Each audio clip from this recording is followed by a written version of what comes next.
నమస్కారం. ఏదైనా సాధించాలన్న తపన నీ మనస్సులో ఉన్నంతకాలం ఎన్ని అడ్డంకులు వచ్చినా నీ విజయాన్ని ఏవీ ఆపలేవు. ఎవరూ తెలియని లోకంలోకి వస్తాం. మనమే లోకం అనుకునేలా చాలామందికి దగ్గరవుతాం. చివరికి ఎవరితోనూ ఉండకుండా అందరినీ వదిలేసి వెళ్ళిపోతాం. అదే జీవితం. ప్రేమించమని ఎప్పుడూ అడగకండి.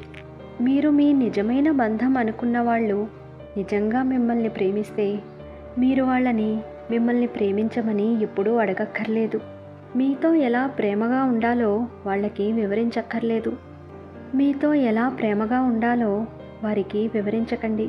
మీ గురించి ఎలా శ్రద్ధ తీసుకోవాలో వాళ్ళకి చెప్పకండి. మీ గురించి శ్రద్ధ తీసుకోమని ప్రతిమాలకండి. మీతో మాట్లాడమని ఒత్తిడి చేయకండి. మీతో సమయం గడపమని వేడుకోకండి. ఎందుకంటే నిజంగా ప్రేమించిన వాళ్ళు ఇవేవీ అడగకుండానే మీకోసం చేస్తారు. ఇవి చెయ్యాలి అని వాళ్ళకు అనిపించట్లేదంటే వాళ్ళ ప్రేమ నిజం కాదని అర్థం. నిజంగా ప్రేమించిన వాళ్ళకి ఇవన్నీ చెప్పాల్సిన అవసరం లేదు. అవన్నీ సహజంగానే వాళ్ళకి అర్థమవుతాయి. అలా అర్థం కానిది అసలు ప్రేమే కాదు. ఒకరు బాగుపడితే చూడలేనివాడు తాను బాగుపడ్డా సుఖపడలేడు. కాలం ఎప్పుడూ ఒకేలా ఉండదు. తల పొగరుతో తిరిగిన వాడిని తలదించుకునేలా చేస్తుంది. తల దించుకుని బతికిన వాడిని ధైర్యంగా బతికేలా చేస్తుంది. నవ్విన వాడిని ఏడిపిస్తుంది. ఏడ్చిన వాడిని నవ్వేలా చేస్తుంది. మన జీవితంలో మనం చేసుకున్న కర్మను బట్టే కాలం మనకి ప్రతిఫలాన్ని ఇస్తుంది. బాధ ఎన్ని రకాలుగా ఉన్నా ఏడుపు ఎప్పుడూ ఒకేలా ఉంటుంది. కారణాలు మారొచ్చినా కన్నీళ్లు మారవు. అవే కళ్ళు, అవే కన్నీళ్ళు. కళ్ళు రెండున్నా ఒకే దృశ్యాన్ని చూస్తాయి. చెవులు రెండున్నా ఒకే మాట వింటాయి. అయితే నాలుక ఒక్కటున్నా ఎన్నో రకాలుగా మాట్లాడుతుంది.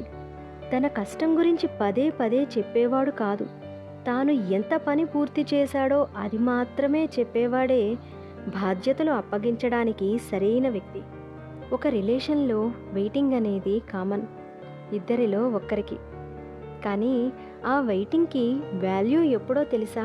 మనం వెయిట్ చేస్తున్నాము అని అవతల పర్సన్ మనల్ని గుర్తుపెట్టుకున్నప్పుడు మాత్రమే. కట్టే కాలి బూడిదైనా సరే కొన్ని మాటలు మాత్రం మండుతూ బతికే ఉంటాయి. అందుకే మాట్లాడే ముందే ఆలోచించుకొని మాట్లాడాలి. మిమ్మల్ని మానసికంగా కానీ శారీరకంగా కానీ వేధించేవారు ఎవరైనా సరే చింతించకండి. వారు మీ కర్మను కరిగించి వారి ఖాతాలో వేసుకుంటున్నారు. కాబట్టి మీ ధర్మాన్ని మీరు ఆచరించండి. సంయమనం పాటించండి. కాలం తప్పక సమాధానం చెప్తుంది. అన్నం పెట్టిన వారికి అన్యాయం చేసినా, సహాయం చేసిన వారిని మోసం చేసినా, దారి చూపిన వారికి ద్రోహం చేసినా, నమ్మిన వారిని వంచన చేసినా అది మహాపాపం. ఈరోజు సంతోషంగా ఉండొచ్చు, కానీ కాలానికి కర్మకు జ్ఞాపక శక్తి చాలా ఎక్కువ. చేసిన దానికి ప్రతిఫలాన్ని ఖచ్చితంగా అనుభవించి తీరాల్సిందే. కాలం ఎప్పుడూ తన పని తాను చేసుకుపోతూ ఉంటుంది. కలిసొచ్చే కాలం, కలిసిరాని కాలం అంటూ ఏదీ ఉండదు. మనం చేసే తప్పొప్పుల ఫలితమే మనకి ఎదురయ్యే మంచి కాలమైనా చెడ్డ కాలమైనా.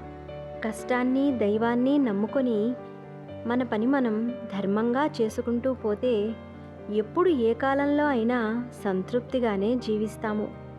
ఇష్టం మనిషితో ఏదైనా చేయిస్తుంది, కానీ అవసరం మనిషికి అన్నీ నేర్పిస్తుంది. ఒక్కోసారి మనం వేసే వెనకడుగు కూడా మనకు గెలుపును ఇస్తుంది. వాట్సాప్లో అయినా జీవితంలో అయినా ఈ కాలంలో మనుషులు చూసేది నీ స్టేటస్ మాత్రమే. జీవితంలో ఒకరు వెన్ను తట్టేవారు, ఇంకొకరు వెనుక మాట్లాడేవారు. ఒకరు మెచ్చుకొని మాట్లాడతారు, ఇంకొకరు ఎగతాళి చేస్తూ మాట్లాడతారు. ఒకరు తెలిసి బతికేవారు, ఇంకొకరు తెలియక బతికేవారు.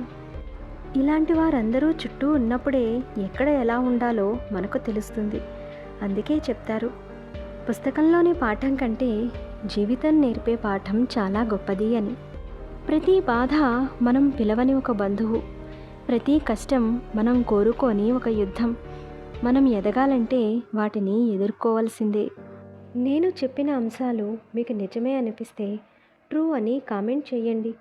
మంచి విషయాలను అందరికీ షేర్ చేయండి. మరొక మంచి అంశంతో మళ్ళీ కలుద్దాం. నమస్కారం.